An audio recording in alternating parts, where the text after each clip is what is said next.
Dependent Origination. Paticca-samuppada. By Piyadassi Thera. Buddhist Publication Society. Kandy, Sri Lanka. The Will Publication Number 15. BPS Online Edition. Copyright, 2008. First published 1959.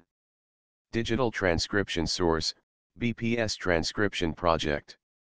For free distribution. This work may be republished, reformatted, reprinted, and redistributed in any medium. However, any such republication and redistribution is to be made available to the public on a free and unrestricted basis. And translations and other derivative works are to be clearly marked as such, and the BPS is to be acknowledged as the original publisher. Dependent Origination. Paticca-samuppada. Introduction. Dependent Origination, Paticca-samuppada, is a basic teaching of Buddhism. The doctrine therein being so deep and profound, it is not possible within the limited scope of this essay to make an extensive survey of the subject. Based solely on the teaching of the Buddha, an attempt is made here to elucidate this doctrine, leaving aside the complex details. Scholars and writers have rendered this term into English in various ways. Dependent Origination, conditioned co-production, causal conditioning, causal genesis, conditioned genesis, causal dependencies. Throughout this essay the term dependent origination is used. Dependent origination is not a discourse for the unintelligent and superficial, nor is it a doctrine to be grasped by speculation and mere logic put forward by hair-splitting disputants. Hear these words of the Buddha. Deep, indeed, Ananda, is this Paticca-samuppada, and deep does it appear. It is through not understanding, through not penetrating this doctrine, that these beings have become entangled like a matted ball of thread, become like munja grass and rushes. Unable to pass beyond the woeful states of existence and samsara, the cycle of existence. 1. Those who fail to understand the real significance of this all-important doctrine mistake it to be a mechanical law of causality, or even a simple simultaneous arising. Nay, a first beginning of all things, animate and inanimate. Be it remembered that there is no first cause with a capital F and capital C in Buddhist thought, and dependent origination does not attempt to dig out or even investigate a first cause.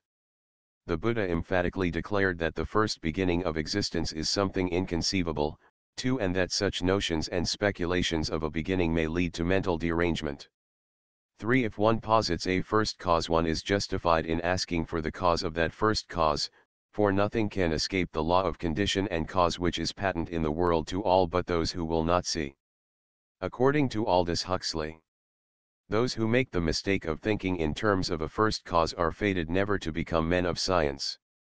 But as they do not know what science is, they are not aware that they are losing anything. To refer phenomena back to a first cause has ceased to be fashionable, at any rate in the West. We shall never succeed in changing our age of iron into an age of gold until we give up our ambition to find a single cause for all our ills, and admit the existence of many causes acting simultaneously, of intricate correlations and reduplicated actions and reactions. 4. A creator God who rewards and punishes the good deeds and ill deeds of the creatures of his creation has no place in Buddhist thought. Atheist, however, who attributes beings and events to an omnipotent creator God would emphatically say, it is God's will, it is sacrilege to question the authority. This God idea, however, stifles the human liberty to investigate, to analyze, to scrutinize, to see what is beyond this naked eye, and retards insight. Let us grant for argument's sake that X is the first cause. Now does this assumption of ours bring us one bit nearer to our goal, our deliverance? Does it not close the door to it? Buddhism, on the other hand, states that things are neither due to one cause, nor are they causeless, ahetuka. The 12 factors of Paticca-samuppada and the 24 conditioning relations, paccaya, shown in the Padhana, the 7th and the last book of the Abhidhamma Pitaka, clearly demonstrate how things are multiple caused, anicca. And in stating that things are neither causeless nor due to one single cause, Buddhism antedated modern science by 25 centuries. We see a reign of natural law, beginningless causes and effects, and naught else ruling the universe. Every effect becomes in turn a cause, and it goes on forever, as long as ignorance and craving are allowed to continue. A coconut, for instance, is the principal cause or near cause of a coconut tree.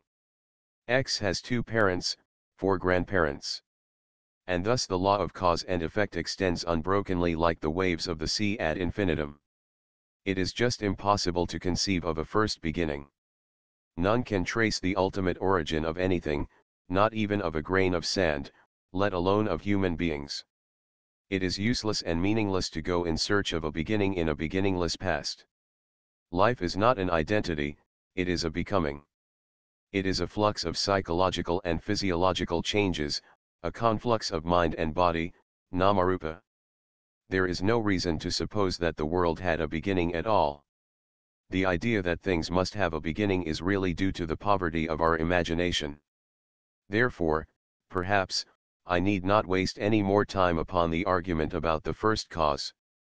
5. Instead of a first cause, the Buddha speaks of conditionality. The whole world is subject to the law of cause and effect, in other words, action and reaction. We cannot think of anything in this cosmos that is causeless and unconditioned. As Viscount Samuel says, there is no such thing as chance. Every event is the consequence of previous events, everything that happens is the effect of a combination of multitude of prior causes. And like causes always produce like effects. The laws of causality and of the uniformity of nature prevail everywhere and always. 6. Buddhism teaches that all compounded things come into being, presently exist, and cease, uppada, titi, banga, dependent on conditions and causes. Compare the truth of this saying with that oft-quoted verse of the Arahat Thera Assaji, one of the Buddha's first 5 disciples, who crystallized the entire teaching of the Buddha when answering the question of Upatissa, who later became known as Arahat Thera Sariputta. Upatissa's question was, "What is your teacher's doctrine? What does he proclaim?" And this was the answer. Yadamahitupabhavatisam tathagato aha. Tisam ca yonaraho evam vedi mahasamano. Whatever from a cause proceeds, thereof. The Tathagata has explained the cause. Its cessation too he has explained. This is the teaching of the Supreme Sage. 7. Though brief, this expresses in unequivocal words dependent origination or conditionality. As the text says, during the whole of the first week, immediately after his enlightenment, the Buddha sat at the foot of the Bodhi tree at Gaya experiencing the supreme bliss of emancipation. When the 7 days had elapsed, he emerged from that samadhi, that state of concentrative thought, and during the first watch of the night thought over the dependent origination. As to how things arise, Anuloma, thus, when this is, that comes to be, with the arising of this, that arises, namely, dependent on ignorance, volitional formations. Dependent on formations, consciousness, and so on. This is the arising of this whole mass of suffering. 8. Then in the middle watch of the night, he pondered over the dependent origination as to how things cease, Paticca-samuppada, 9. Thus, when this is not, that does not come to be. With the cessation of this, that ceases, namely, with the utter cessation of ignorance, the cessation of volitional formations, and so on. Thus is the cessation of this whole mass of suffering. In the last watch of the night, he reflected over the dependent origination, both as to how things arise and cease. Thus, when this exists, that comes to be. With the arising of this, that arises. When this does not exist, that does not come to be, with the cessation of this, that ceases, namely, dependent on ignorance, arise volitional formations, and so on. Thus is the ending of this whole mass of suffering. 10. One may justifiably be inclined to pose the question, why did the Buddha not set forth the doctrine of dependent origination in his first discourse, 11, the sermon delivered to the 5 ascetics, his erstwhile companions, at Benares? The answer is this: the main points discussed in that all-important sermon are the 4 noble truths: suffering, its cause, its cessation. And the way to the cessation of suffering, the Noble Eightfold Path. There is no statement in it about dependent origination.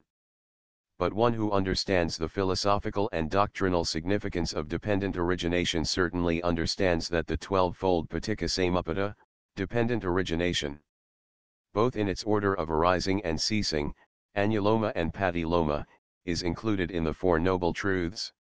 The Paticca-samuppada in its order of arising manifests the process of becoming, bhava, in other words, the appearance of suffering, dukkha, the first truth. And how this process of becoming or suffering is conditioned, dukkha-samudaya, the second truth. In its order of ceasing, the Paticca-samuppada makes plain the cessation of this becoming, this suffering, dukkha-niraya, the third truth. And how it ceases, dukkha-niragamini patipada, the fourth truth. The Buddha word with regard to this fact appears in the Anguttara Nikaya thus. And what, monks, is the noble truth of the origination of suffering? Dependent on ignorance arise volitional formations, dependent on volitional formations, consciousness. Dependent on consciousness, mentality materiality, mental and physical combination, dependent on mentality materiality, the sixfold base, the five physical sense organs and consciousness as the sixth. Dependent on the sixfold base, contact, dependent on contact, feeling, dependent on feeling, craving.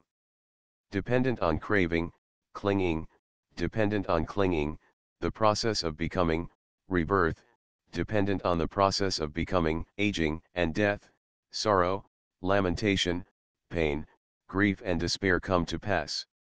Thus does the whole mass of suffering arise. This, monks, is called the noble truth of the origination of suffering. And what, monks, is the noble truth of the cessation of suffering? Through the entire cessation of ignorance cease volitional formations. Through the cessation of volitional formations, consciousness. And so on, the cessation of the whole mass of suffering. This, monks, is called the cessation of suffering. 12. It is now abundantly clear from the foregoing that the Paticca-samuppada, with its 12 factors, is the teaching of the Buddha and not, as some are inclined to think, the work of some writers on the Dhamma of later times. It is unreasonable, even dangerous, to rush to conclusions without fully understanding the significance of the Paticca-samuppada. Dependent origination, or the doctrine of conditionality, is often explained in severely practical terms. But it is not a mere pragmatical teaching, though it may appear to be so, owing to such explanation resorted to for brevity's sake. Those conversant with the Tipitaka, the Buddhist Pali Canon, know that in the teachings of the Paticca-samuppada is found that which brings out the basic principles of knowledge, gnana, and wisdom, panna, in the Sadhama, the good law. In this teaching of the conditionality of everything in the world, that is the five aggregates, can be realized the essence of the Buddha's outlook on life. So if the enlightened one's explanation of the world is to be rightly understood, it has to be through a full grasp of this central teaching summed up in the dictum, Yadamahitukpabhava, referred to above. The doctrine of Paticca-samuppada is not the work of some divine power, it is not a creation. Whether a Buddha arises or not, the fact is. When this is, that comes to be. With the arising of this, that arises. When this is not, that does not come to be. With the cessation of this, that ceases. 13. This conditionality goes on forever, uninterrupted and uncontrolled by any external agency or power of any sort. The Buddha discovered this eternal truth, solved the riddle of life, unraveled the mystery of being by comprehending. In all its fullness, the Paticca-samuppada with its 12 factors, and expounded it, without keeping back anything essential, to those who yet have sufficient intelligence to wish for light.